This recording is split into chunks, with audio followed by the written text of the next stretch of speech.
All right, WMC, this is the video to randomize our jersey numbers for tonight's break number 2, which is one of the Hit Parade NCAA jerseys.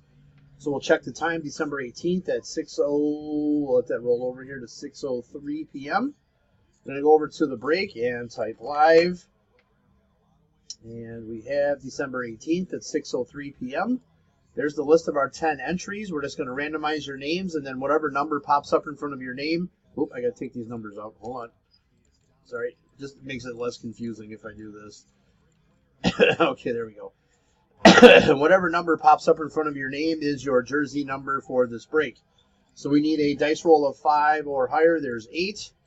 All right, 8 times. Here we go. 1, 2, 3, 4, 5, 6, 7, and 8.